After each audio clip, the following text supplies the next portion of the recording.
gente! Bem-vindos a mais um programa Beleza no Comum. Essa sexta-feira o programa tá quente, tá bom demais. Precisamos falar sobre política. Vem que tá imperdível.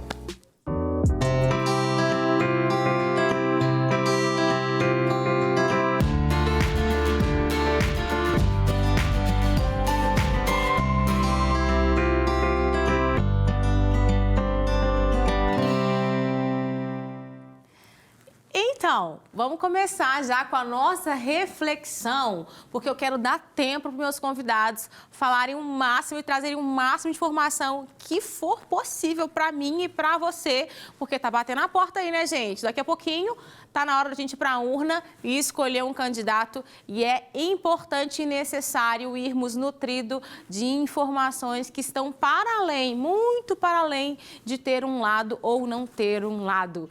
Texto na tela, eu quero refletir com vocês sobre uma fala muito interessante do Paul Washer. Ele disse assim, ó: precisamos entender que o cristianismo nunca será amigo deste mundo. O cristianismo sustenta o único caminho para a salvação deste mundo.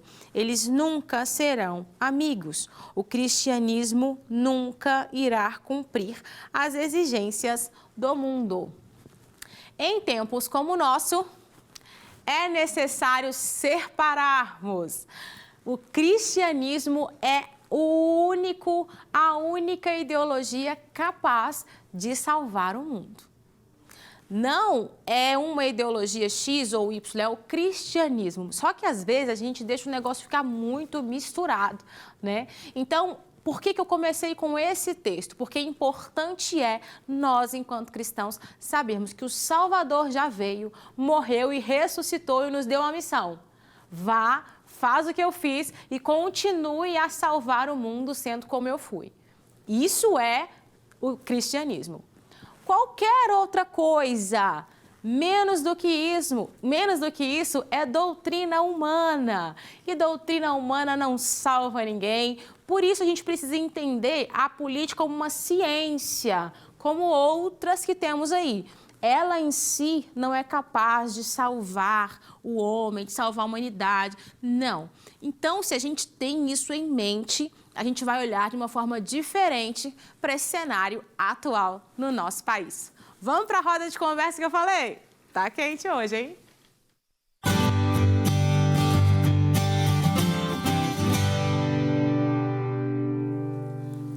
Então, gente, estou recebendo aqui no estúdio comigo o Leandro Jarrell, que é jornalista, todo envolvido também nessa parte de política. Bem-vindo, viu, Leandro? Obrigado. E também de forma online, o Igor Sabino, que é cientista político, está aqui com a gente hoje. Muito obrigado por estar hoje no programa, Igor. Eu que agradeço o convite, é um grande prazer. Ó, o papo vai ser bom. Você já tem que compartilhar com o máximo de pessoas que você puder. Então, se você está na Rede Super, já entra no link do YouTube e manda para um monte de gente, sabe por quê? Informação traz libertação. E o que a gente quer trazer aqui hoje não é defender o lado A, nem o lado B, nem o lado C. No Brasil tem D, E, F, G, H, né? Só que a gente quer trazer informação com conteúdo para que daqui a algumas semanas você possa decidir de uma forma consciente em quem você vai votar. Ô, gente, viver num país como o nosso, num momento como o que a gente vive, com uma polarização tão evidente, como que vocês enxergam isso enquanto pessoas da área política, assim? Quais podem ser os benefícios, se existem, ou os malefícios de vivermos numa sociedade tão 8 ou 80? Os extremos são muito perigosos, né? Eu acho que o momento de polarização trouxe algo que, do meu ponto de vista, é positivo, que é fazer com que as pessoas estivessem mais politizadas. Ótimo, Eu acho que na época de 2003, aquelas manifestações dos 20 centavos e tal, até aquela época ninguém sabia o que era Câmara, o que era Assembleia, o que era Congresso e tal. A partir daquelas manifestações, depois veio o impeachment da Dilma, as pessoas começaram a se interessar mais por política. Eu acho que esse é um ponto positivo dessa polarização. E o ponto negativo é que hoje, principalmente, a maioria dos políticos ficam nessa guerra, nessa disputa de quem vence o discurso, mas no meio disso tem um povo que não quer saber se você é de esquerda ou se você é direita, que quer saber se vai ter comida no prato, que quer saber do preço da gasolina, que quer saber se a rua vai ser asfaltada, da conta de luz, da conta de água. Então, para mim, o principal negativo dessa polarização é que o povo fica no meio de tudo isso, enquanto milhões de reais são gastos em campanhas, em discursos, em plenários e etc. E nada se resolve, porque hoje o que estão querendo fazer é postar um vídeo criticando um lado e ganhar milhares de likes, e aí a vida vai seguindo. E, infelizmente, muitas pessoas vão aplaudindo isso, achando muito bonito, sejam de direita ou de esquerda. Existem radicais dos dois lados, existem pessoas que não raciocinam muito bem dos dois lados, mas eu acho que o desafio é a gente ter o equilíbrio e racionalizar mais. A política ela precisa ser encarada com mais razão e menos emoção. Eu acho que isso traz um link, né, Leandro, de trazer a política como ciência, né, Igor? A política é uma ciência, né? Na verdade, a política não necessariamente é uma ciência, né? Mas existe uma ciência para buscar estudar a política. A política seria um resultado aí das relações entre os seres humanos em sociedade. Então, diante disso, eu acredito que a polarização em si, ela nem sempre ela é ruim. Pelo contrário, a polarização, ela geralmente é uma característica comum das democracias. O problema acontece quando a gente passa a ter um processo de radicalização. Então, esse processo de radicalização ele pode acontecer em um único lado ou pode acontecer nos dois lados. Geralmente, ele acontece em um lado, de uma maneira mais forte, e isso acaba levando, né, a ter uma reação dos opositores.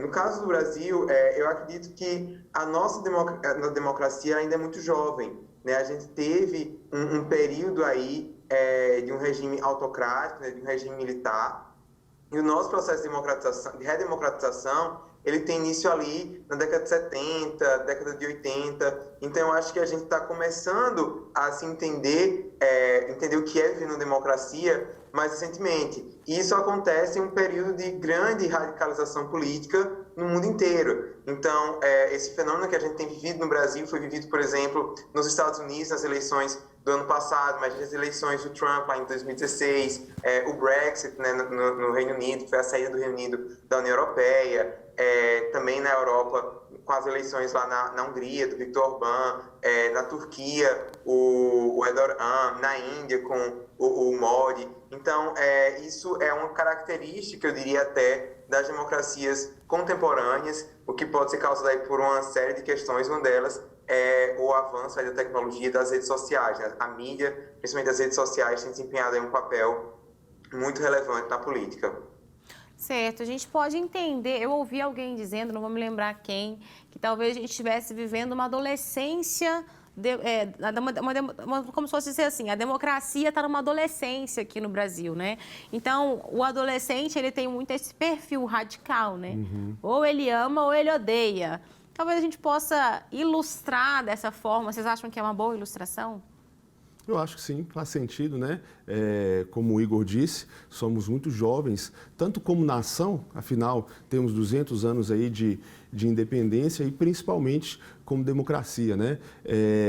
A gente ainda está ajustando as coisas, estamos vivendo, como você disse também, esse período da adolescência com os hormônios à flor da pele, né? Então, eu acho que a gente vai começar, eu creio, né? Espero que a partir do ano que vem os ânimos já comecem a se acalmar mais e que os nossos políticos, assim como a população também, se concentre naquilo que de fato é importante e naquilo que de fato é o papel da política, é administrar a nação, é cuidar da nação e do seu povo. Sim, sim.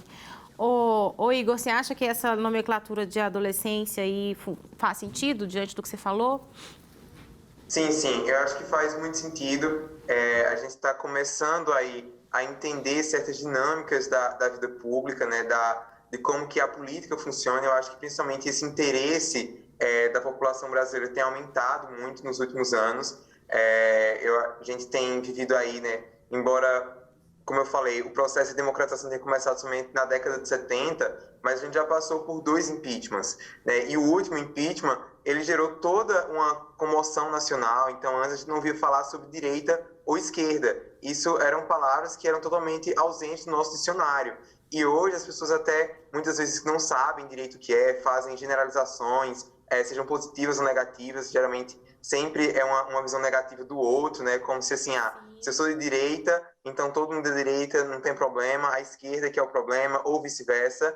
Então, eu acho que isso é um processo normal, mas como eu falei, eu acredito que a gente está tendo, exatamente nesse momento que o Brasil está vivenciando a sua adolescência democrática, né? Como você usou esse termo, aconteceu de ser num período em que as democracias ao redor do mundo estão passando por um momento de muita efervescência. Então, devido à globalização, devido às redes sociais, o que acontece em um país do mundo, ele não fica só lá, ele passa no mundo inteiro. Então, a gente também consegue identificar, na situação brasileira, algumas características, algumas tendências que a gente tem visto em outras democracias ao redor do mundo. Então, eu já tenho um diagnóstico um pouco mais pessimista, né, do que o Jael. Eu não acredito que essa polarização, que essas discussões ideológicas, elas vão parar depois das eleições.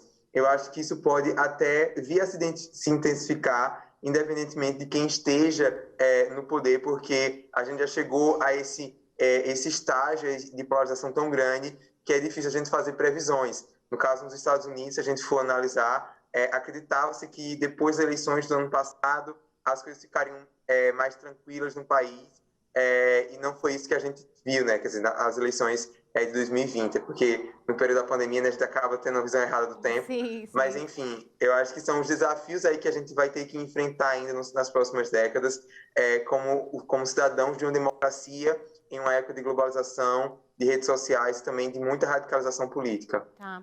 E aí o Jael tocou num ponto dessa questão, dessa visão mais otimista da coisa. Eu acredito muito porque você é pastor, né, Leandro? Então você tem essa visão aí que, vamos ver se vai melhorar. O Igor já traz uma visão mais assim, mais pragmática da coisa, e isso é muito bom a gente trazer aqui para o programa, porque agora eu queria que a gente entrasse nessa questão da relação da igreja cristã, de um modo geral, não a igreja evangélica. A gente não vai se restringir à igreja evangélica aqui, porque a gente deixaria muita coisa de fora, né? Porque não começou com a igreja evangélica. Então, a igreja cristã, de um modo geral, e essa relação da igreja com a política. Dá para ser, não dá para ser, tem isso, eu tenho que bater o martelo que dá para ser ou que não dá para ser. Como que vocês veem isso? Só um adendozinho, eu torço para que as coisas melhorem, mas eu imagino total. Também, assim como o Igor, Sim. que não, ainda mais dependendo do resultado, é bem provável que, independente do resultado, um lado não aceite. Sim. E, enfim, a gente, na verdade, eu sou bem pessimista, sabe, Igor, daquilo que pode acontecer, né? Sim. Mas, como pastor, vamos crer que dias melhores virão. Apesar de que nem como pastor eu sou muito otimista, porque a gente sabe que a tendência das coisas, escatologicamente falando, é piorar. Né? Então, a gente está lutando aí para apagar uma chama em um prédio que está se desmoronando, que é o mundo, que é o sistema desse mundo, Sim. mas... Assim como, por exemplo, John Stott, ele cita um exemplo que eu acho muito interessante, que é o seguinte, todo mundo sabe que a fome no mundo nunca vai acabar, mas isso não impede que a gente continue lutando para, pelo menos, diminuir a fome. Então, a gente sabe que a tendência das coisas é piorar, mas a gente não deve deixar de lutar para fazer com que as coisas melhorem um pouco. E eu acho que esse é o papel da igreja, apesar de que, no mundo de polarizações, as igrejas também estão polarizadas. De um lado, tem cristãos que acham que a igreja deve ficar 100% à parte do Estado, da política, até por causa daquela herança, né, que já aconteceu nos primeiros séculos, desse envolvimento da igreja na política com o Estado, que não deu muito certo. Sim. Mas, por outro lado, vejo também certos extremos de pastores, de igrejas, deixando aquilo que é mais importante, a caridade, caridade, o amor ao próximo,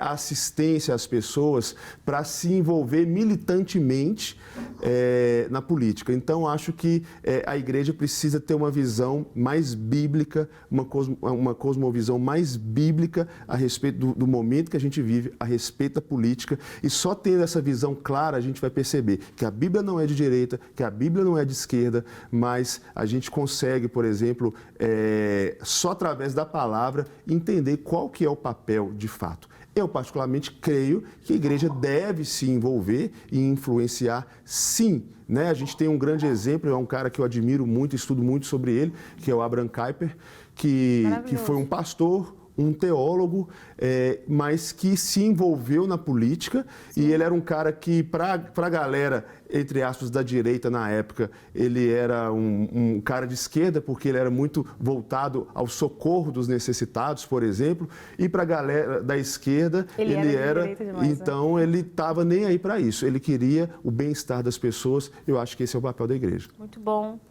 Ô Igor, ao longo dos anos, assim, como é que a igreja chegou aqui onde a gente está? Você que tem essa experiência assim, de estudar esse contexto histórico, não foi depois que elegeram um ou outro, né? Tem um histórico aí por trás. Sim. Na verdade, a relação do cristianismo com a política é muito mais antiga. Eu acredito que, eu concordo muito com o que o Jael falou. Eu acho que a gente precisa entender que a Bíblia ela não é um manual de política. Esses conceitos que a gente tem de esquerda e de direita são conceitos muito recentes, então é até um anacronismo, é uma violência ao texto bíblico a gente querer impor a nossa visão moderna sobre política no que o texto está dizendo. Mas eu acredito que a Bíblia também tem alguns preceitos, alguns princípios que a gente pode extrair para pensar a política, porque a Bíblia fala o tempo inteiro sobre política. As narrativas do Antigo Testamento, no Novo Testamento, quando Jesus estava vivendo ali em um contexto de ocupação romana e os oficiais de Roma tentam incriminá-lo, ele diz que dá a Deus o que é Deus, dá a César o que é de César. Então, a gente consegue encontrar nas Escrituras alguns princípios que vão nortear, que devem nortear a nossa ação política. Porém, a maneira que a gente vai interpretar as Escrituras e a maneira que a gente vai fazer essa aplicação para a vida real, né, para o nosso dia a dia, isso é o que é complicado, porque a gente não lê a Bíblia em um vácuo. A gente lê a Bíblia a partir de um contexto específico. Então, o lugar onde a gente está situado, as experiências que a gente teve, isso molda a maneira como a gente lê a Bíblia e principalmente como a gente entende as questões políticas. Então, é possível que muitos cristãos ao longo da história, é o que a gente vê, muitos cristãos fiéis, comprometidos com o Evangelho, que buscando agir de acordo com as Escrituras, acabaram chegando a conclusões diferentes sobre como se posicionar politicamente. Então, a gente vai ver que a própria noção do cristianismo, como ele surge, né, enquanto religião, ali no século IV, acontece quando Constantino ele se torna imperador de Roma. Então, os primeiros credos apostólicos, né, os primeiros concílios ecumênicos, eles estavam muito relacionados a essa questão do poder. Então, houve um período da história em que não havia separação entre igreja e Estado.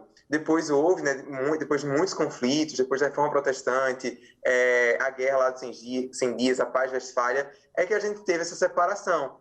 E hoje a gente tem muita discussão sobre qual o papel que a religião ela vai ter na vida pública, porque a gente vai ter aqueles que defendem um Estado laico, ou se defendem um Estado laicista, onde a religião ela tem que ser ficar somente na sua esfera privada, e a gente vai ter aqueles que dizem que não, que a religião ela deve estar atrelada ao Estado. E isso são debates que acontecem não somente no seio do cristianismo, né? A gente tem debatido muito como é que o cristão deve pensar a política, mas há debates muito semelhantes acontecendo no mundo hoje, na comunidade, né? Entre os hindus, por exemplo, entre os judeus, entre os muçulmanos. Então, do mesmo jeito que a gente discute se o cristão ele pode ser de esquerda ou de direita, os judeus, os muçulmanos, eles também estão discutindo isso, porque a gente tenta conciliar a nossa crença, né, a verdade que a gente crê que foi revelada nas Escrituras, que é um livro antigo, que foi escrito em um contexto diferente do nosso, para o dia de hoje. Então, tem esse desejo de ser fiel a Deus, mas dentro das nossas limitações humanas. Então, não tem uma resposta fácil, né, de como o cristão deve lidar com a política. Não, vocês estão, assim, dando uma aula aqui, todos dois, graças a Deus, e essa é a intenção desse programa mesmo, é trazer conhecimento e informação para que a gente realmente seja liberto de estereótipos que, às vezes, tentam estigmatizar um ou outro, assim, que não existe isso. Jesus Cristo está muito acima, o evangelho de Jesus está muito acima de qualquer doutrina que o homem possa criar para libertar um povo ou uma nação, né? Eu tenho muito medo, gente, do projeto de poder político, como que ele influencia a igreja, assim, sabe? A necessidade que eu sinto da igreja de um modo geral e das religiões de um modo geral estarem muito próximos e influenciados por esse projeto de poder, por esse projeto de domínio, de dominar. E aí entra no que o Jael falou, que a gente se perde um pouco no papel da igreja. O papel da igreja não é dominar uma esfera da sociedade ou outra esfera da sociedade. Jesus em si, ele inaugura o reino, mas ele ainda não consumiu o reino. O reino ainda há de ser consumado, aí sim ele reinará sobre todos, independente, quer queira, quer não queira.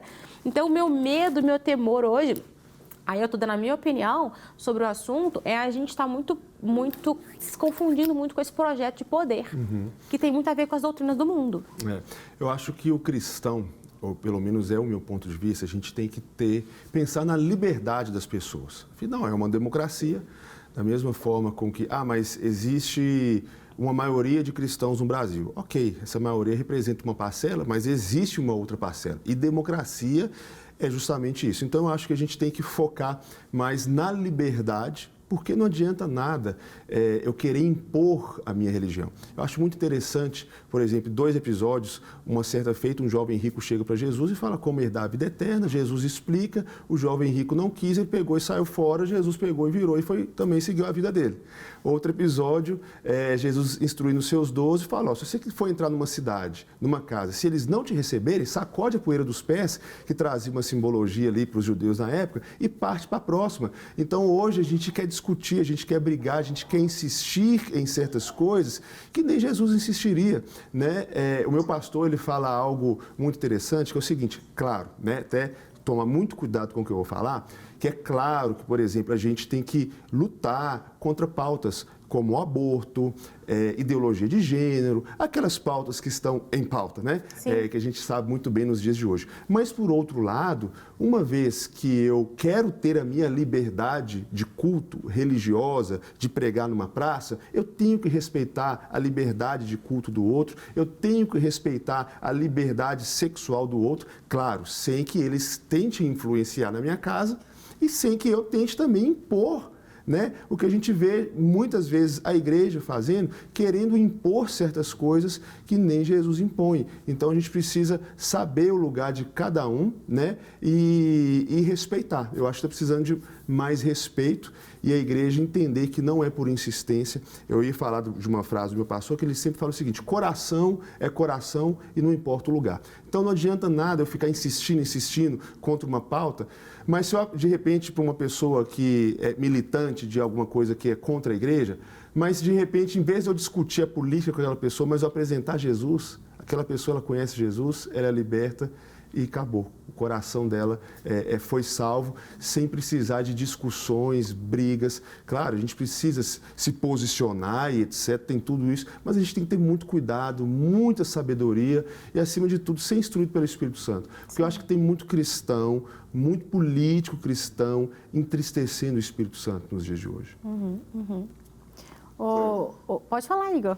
Pode falar. Não, eu concordo totalmente com isso. Eu acho que os cristãos eles têm perdido a noção, né, da importância de que a gente viver numa democracia. O que significa um cristão viver em uma democracia?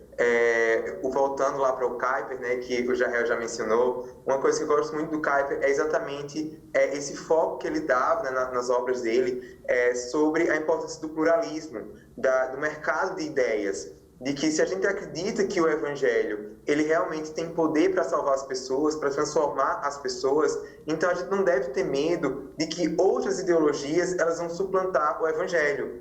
Porque se a gente crê que o Evangelho é a verdade, ele vai triunfar sobre qualquer outras verdades. Então a gente não precisa querer calar, querer silenciar outras verdades concorrentes. E uma coisa que eu tenho notado é que alguns políticos eles têm realmente instrumentalizado a religião. Não apenas o cristianismo, falando de um âmbito geral, mas quando a gente foca no Brasil, todas essas pautas que foram mencionadas realmente são muito caras para nós cristãos, a causa do aborto, por exemplo. Mas é muito comum que um candidato, talvez ele nem tenha um compromisso com a vida, ele nem seja pró-vida, mas ele simplesmente instrumentalize o aborto para ter o voto dos cristãos. E aí, porque ele sabe que se ele comprometesse a ser contra o aborto, os cristãos vão votar nele, independentemente do que ele tenha sobre o meio ambiente, independentemente das propostas dele sobre questões sociais. Então, existe essa tentação, eu noto muitos cristãos, de pensar o seguinte: a gente apostou tanto na democracia, e aí a gente, por conta disso, a gente tem visto tantas ideias que são contrárias ao cristianismo crescendo, tendo influência da sociedade, que vão fazer o seguinte: vamos usar o Estado para defender o cristianismo. Alguns até dizem assim: a gente sabe que as pessoas não vão se converter dessa maneira, mas a gente acredita que a Bíblia é a verdade, então é melhor que o Estado imponha essa verdade, esses valores, para que a sociedade possa florescer, do que simplesmente a gente correr o risco de que ideias anticristãs elas tenham proeminência. E eu acho que isso pode até fazer sentido de um ponto de vista humano, de um ponto de vista pragmático. Mas aí volta para a questão: o que é que Jesus faria? Qual foi a mensagem que Jesus nos deixou para a sua igreja? Não foi para que a igreja tivesse poder político, não foi para que a igreja não fosse perseguida, mas foi para que o evangelho fosse propagado, para que as pessoas elas se tornassem cidadãs desse reino que é eterno, que elas fossem reconciliadas com Deus e assim elas tivessem a sua vida transformada, a sua vida salva. Então eu acho que essa é uma grande tentação que nós cristãos aqui no Brasil a gente tem enfrentado. Sim, concordo. E o pau que bate em Chico, bate em Francisco, né? Então, é importante a gente ser um país democrático, um país laico, a gente, enquanto cristãos, defender um país laico, porque a gente precisa defender um país laico para que a gente tenha a nossa liberdade cristã de falar do evangelho, que, de fato, é o que pode libertar, mais do que qualquer outra ideologia. Então, ao ponto que a gente defende a laicidade do Estado, a gente defende o nosso direito de falar nos púlpitos, nas praças, nas ruas: Jesus salva, isso é pecado, isso não é, Deus, sabe assim, né? A gente defende isso. E como o Igor disse, tomar muito cuidado, igreja, porque tem muita gente, como ele bem disse, só para reforçar, instrumentalizando pautas. Lobos em pele de cordeiro. Hoje tem o tal de um termo que eu detesto, que é o tal do cidadão de bem. O que é o cidadão de bem hoje? O cara que tem um porte de armas, tira foto com a família, mas às vezes a mulher dele detesta ele e vice-versa. Vai na igreja uma vez por mês, não tem compromisso nenhum, mas tira uma foto e posta no Instagram. E isso virou o sinônimo de cidadão de bem. Mas quem que é bom, na verdade? Quem que é bem, né? Então, assim, algumas coisas... O Olavo de Carvalho, ele cita aquele termo dos idiotas úteis para referir às pessoas de esquerda, mas tem muito idiota útil de direita também, que sai reproduzindo coisas: é a família, não sei o quê. O cara não está nem afim de casar, então nem tem família, então a família dele é toda destruída, né? Em vez de buscar no Senhor a transformação da vida dele, etc., mas fica posando, pagando, né? Por causa das redes sociais que amplia muito mais isso. E a gente tem que tomar muito cuidado. Tem muita gente, muito cristão sendo enganado só porque a pessoa fala a palavra Deus. Isso não quer dizer nada. São os famosos lobos em pele de cordeiro, né? E nós precisamos ser mansos como a pomba, porém prudentes como a serpente. Chegou o final do nosso programa, mas olha, eu tenho certeza que você se nutriu aí de muita informação importante, e a gente não está aqui para defender um político ou outro político, a gente está aqui para defender Jesus, o Evangelho de Jesus, e a importância da gente ser consciente, inteligente, pensar para além disso ou aquilo. O Evangelho é muito mais do que isso. Obrigado, queridos, pela presença. Muito obrigado, Igor. Muito obrigado, Leandro Jarrell. Obrigado, sim. Que a gente possa ter mais papos como esse, muito importantes. Espero que você compartilhe com o máximo de pessoas que você puder. Ore, busque o Espírito Santo. Ele é que detém todo conhecimento. Deus te abençoe. Até o próximo programa.